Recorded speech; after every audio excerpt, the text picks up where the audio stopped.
పెళ్ళైనా పండగైనా వేడుక ఏదైనా పట్టు చీరల ప్రత్యేక వేదిక వారాహి సిల్క్స్.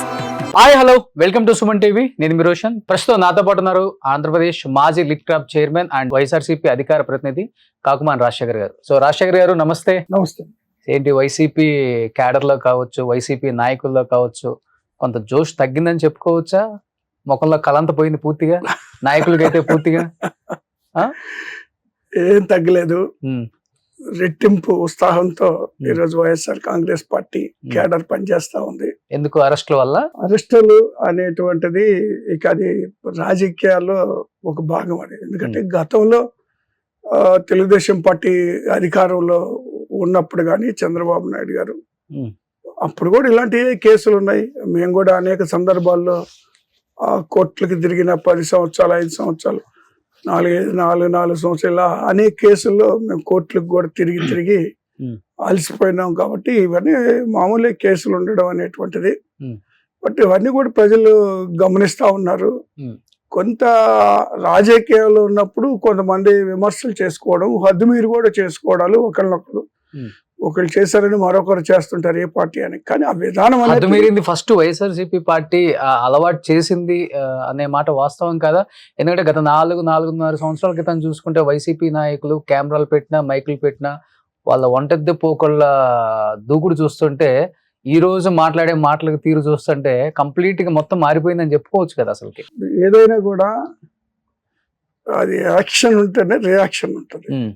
వాళ్ళు ఏదైతే మాట్లాడతారో దానికి తగ్గట్టుగా మరి ఒక అడుగు ముందుకేసి కౌంటర్ ఇచ్చేదానికి మా పార్టీ నాయకులు ముందుకు వచ్చారు. ఇప్పుడు మీరు ఈరోజు వైఎస్ఆర్ కాంగ్రెస్ పార్టీ లీడర్స్ నే ఎత్తి చూపిస్తా ఉన్నారు ఇలా మాట్లాడారని. ఇప్పుడు గత 5 సంవత్సరాల్లో మేము కూడా ఇలాగే కేసులు పెట్టదలుచుకుంటే ఎంతమంది పైన పెట్టవలసిన పరిస్థితి. మీరు పెట్టలేదు మేము. కొన్ని స్కాములు జరిగినటువంటి సందర్భంలో సాక్షాత్ ప్రెసెంట్ ముఖ్యమంత్రి సీఎం చంద్రబాబు నాయుడు గారిని 56 రోజులు జైలుకి పంపిన చరిత్ర కదా మీది. అది ఇప్పుడు స్కాములు ఉంటేనే ఇప్పుడు స్కిల్ డెవలప్మెంట్ దాంట్లో మరి దుర్వినియోగం జరిగింది కాబట్టి సాక్ష్యాధారాలు ఉన్నాయి కాబట్టి ఆయన జైలుకి పంపడం జరిగింది.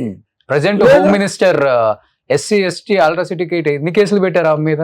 ఆవిడ మాట్లాడిన మాటలు చూస్తే మళ్ళీ మేము అధికారంలోకి వచ్చాక ఆమె సంగతి కూడా చూస్తాం. ఎవరిని వదిలిపెట్టేదేం లేదు. ఆమె ఎలా మాట్లాడుతున్నారు, ఈ రోజుకి ఎలా మాట్లాడుతున్నారో, ఒక హోంమంత్రిగా హుందాగా ఉండాల్సినటువంటి పరిస్థితుల్లో వాడు నోటికి వచ్చినట్టు మాట్లాడుతున్నారు. అచ్చెన్నాయుడు గారు కూడా ఆ రోజు ESI స్కామ్ లో ఉన్నారు. మరి 100 కోట్ల రూపాయలు మరి వీళ్ళు దోచుకున్న సందర్భంలో, దుర్వినియోగం చేసిన పరిస్థితుల్లో మరి కేసులు అనేటువంటిది ఆ రోజు పెట్టడం జరిగింది. అంత స్పెసిఫిక్ గా వీళ్ళ మీద సాక్ష్యాధారాలు ఉన్న సందర్భంలోనే పెట్టారు. చంద్రబాబు నాయుడు గారి మీద కూడా అంతే. స్కిల్ డెవలప్మెంట్ దానికి సంబంధించి సాక్ష్యాధారాలు ఉండబట్టే అది మరి హవాలా జరిగింది. ఇతర దేశాలకి డబ్బు ఇక్కడి నుంచి పంపడం, వాళ్ళ అక్కడ నుండి వీళ్ళ అకౌంట్స్లోకి ఇక్కడికి రావడం, ఇన్ని రకరకాలైనటువంటి స్కామ్ జరిగింది కాబట్టి కేసు పెట్టడం జరిగింది. సుమన్ టీవీలో మీ పర్సనల్ అండ్ బిజినెస్ ప్రమోషన్స్ కోసం కింది నెంబర్కి కాంటాక్ట్ చేయండి.